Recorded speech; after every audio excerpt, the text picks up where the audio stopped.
Ladies and gentlemen, I take pride in introducing the greatest show on earth.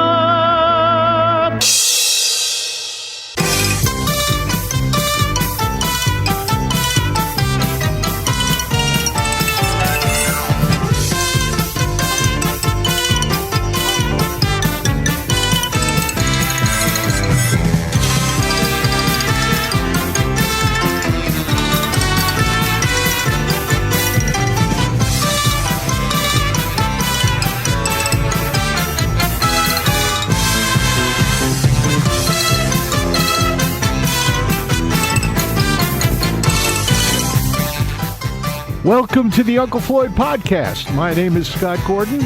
Uncle Floyd Vivino and I join up for this podcast to discuss our time with the Uncle Floyd Show, music, theater, nightclubs, carnivals, circus, amusement parks, burlesque, and all things showbiz from our combined industry experience of over 120 years through the past 7 decades. We also answer questions that are emailed to ufpodcast@sge-inc.com.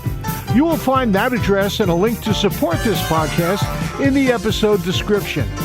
Join Uncle Floyd and me, Scott Gordon, now for this episode of the Uncle Floyd Podcast.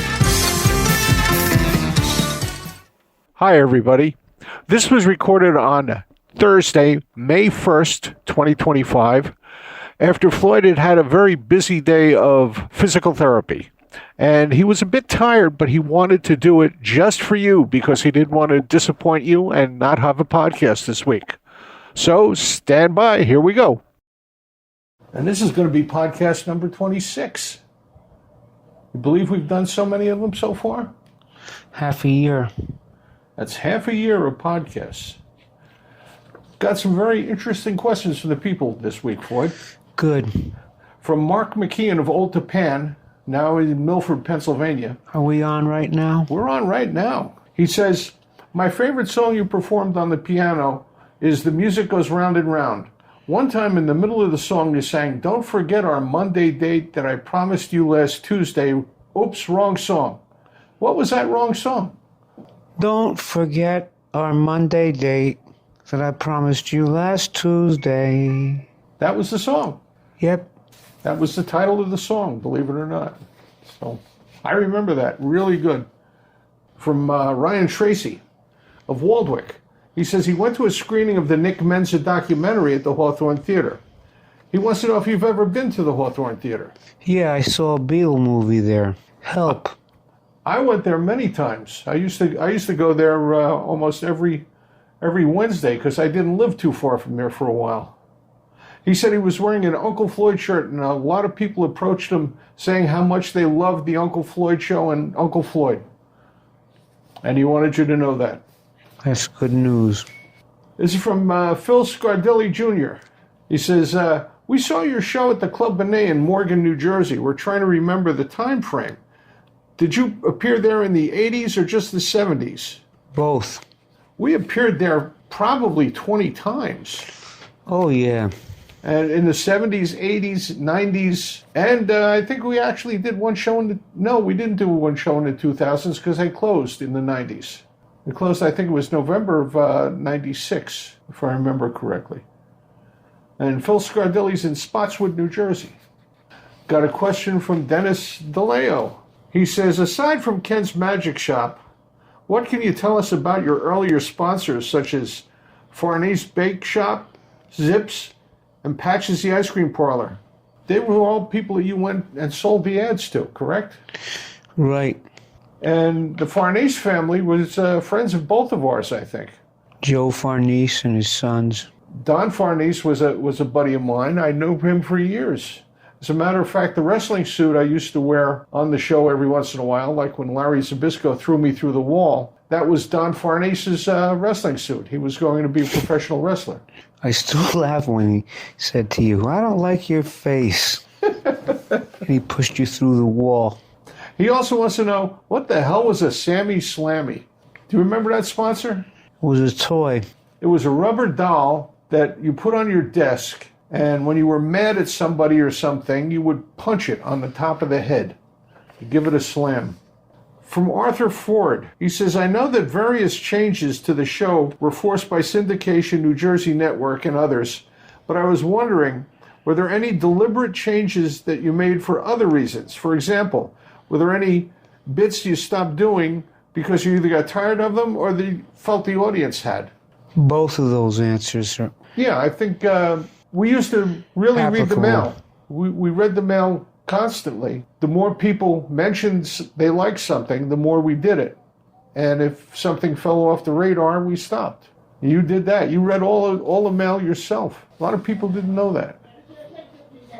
For Michael Lepowski, he says, Floyd, if you could have been on any television show or in any movie from the past, which one would it be? Milton Berle's show. You think he would have enjoyed what you did? Yep. Here's a mention from Hal Gold about the Skip Rooney podcast. He said, unless I heard incorrectly, he said that sometimes you would tape 3 shows on a Monday. Is that true, or did he miss something? Yeah, you missed something, Hal. We used to tape 5 shows in a day. He wants to know how loopy we would get after the end of show number 3. What do you have to say about that? The audience never knew. There was no difference in our level of excitement and enjoyment in doing 5 shows or 3 shows, whatever it was. We had no choice but to do it. The only time I ever noticed any difference in the loopiness of us during a show was when we were working in Jim Monaco's uncle's or aunt's warehouse, where sometimes we would tape till 2 o'clock in the morning. And those last shows, the ones about 1 or 2 o'clock in the morning, would usually go crazy.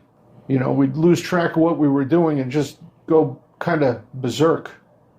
Also, I think our brains were frozen in that place. We had no heat. Well, we had heat. It was a big thing that burned kerosene or something, and it smelled, and I think the lack of oxygen made us even more loopy at the end of the night.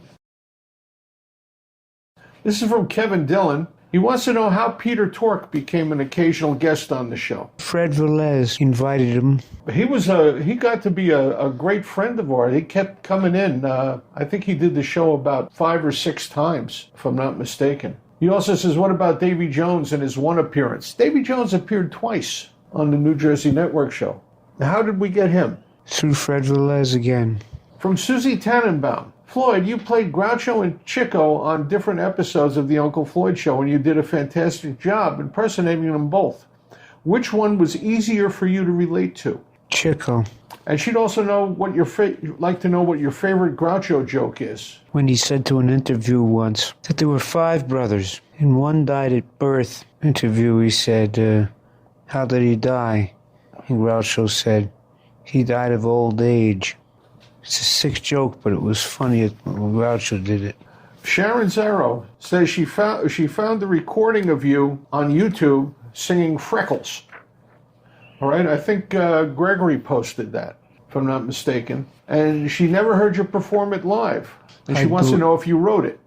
No, I wrote some of the choruses. But that song was around for a long time. Yeah, different variations of it. This is from Brandon Hoke. He's a longtime fan, originally from Nutley, New Jersey, now living in New Hampshire. He said, on a previous podcast, you said you made 945 records. I have 2 that you autographed at the Nutley JC's Festival during an appearance. One of them has Oogie singing La Dee Da Da and Cowboy Charlie singing Deep in the Heart of Jersey. Another one has Cowboy Charlie singing I'm My Own Grandpa and Skip Rooney singing Oh Yeah on the B-side. Those are red labels. Those were on the Bioia label. Red color, yeah. Yeah. He wants to know if you remember what songs were on the other 45s. We did a lot of 45s. Songs. You know, all those 45s that we did, there were 9 of them. There were 2 songs on each. 18 sides. And I got the list. I got the list of all the songs. Well, then read them to him so this guy knows. Okay, well, he said La Dee Da Da, Deep in the Heart of Jersey. That was on the first one. The second record we did was This Is Just Ridiculous and the Snap Song. Oogie did the first one and Bones Boy did the second one. Then there was the other one he mentioned, Oh Yeah, and I'm My Own Grandpa. The fourth record was The Greek Song by Dino and the Dinettes, and It's a Sin to Tell a Lie with You and Your Brothers, playing a nice up-tempo version of that. Then we had Gowanna, Gowanna, Gowanna by Mr. Tony, and High School Dance by Rocky Rock and Roll. Number 6 was Hawaiian Fantasy by Don Ho Hum, and Dixieland Fantasy by You and Your Brothers. Then we had Public Enemy by Peter Punk, and Josephina Please No Lena on the Bell by You and Your Brothers. Then it was On the Boardwalk by Bruce Stringbean, and Boogie Medley by Uncle Floyd and the Vivino Brothers Band. Now, interesting note, that version of On the Boardwalk is actually Muggsy singing it, right? That's right. The album was different. Jimmy sang the Bruce Stringbean part because Muggsy had a cold and he couldn't hit the notes. Then the final one, the 9th, was Clark's tune with you playing piano and Clark the Wonder Dog singing along. And the B-side of that was I'm going to sit right down and write myself a letter with you on the piano and me on the drums. Right, I remember that. And those are the 9 records that we put out. All right, so that's all the questions we have from the people today. And we thank you guys for joining us here on the podcast. Number 26. You have anything to say to the people out there, Floyd? That's half a year already. Yeah, we killed it half the year. We started it and we kept it going. And we're going to keep it going as long as we can. And just want to remind everybody that you can send your questions in here by emailing them to ufpodcast@sge-inc.com. That's ufpodcast@sge-inc.com. And tell your friends about this. We like to have more people come in. And now it's time to say goodbye to the folks out there, Floyd. We thank everybody for finding time for us again. It's been 26 weeks. We hope to do another 26 weeks here. And the podcast keeps going. It's building because of people like you telling your friends about it. Thanks for your continued support, folks. Tuesday at 8, we have a date. Tuesday at 8, we have a date for This Was the Uncle Floyd Show. And keep your eye on the podcast subscription, and you'll know when the next one of these comes up. They'll let you know. And if you want to tell your friends how to get here, just tell them to go to unclefloyd.podbean.com. That's podbean.com. And if you want to send us an email with a question, just send it to ufpodcast@sge-inc.com. And it gets right to me, and I bring it over here, read to Floyd. We answer your questions about the show or anything about show business. Any part of show business, we'll be glad to answer. Very good. All right. So, see everybody next time. At Tuesday, we have a date. This program was produced in the studios of Scott Gordon Enterprises, Incorporated in Paramus, New Jersey.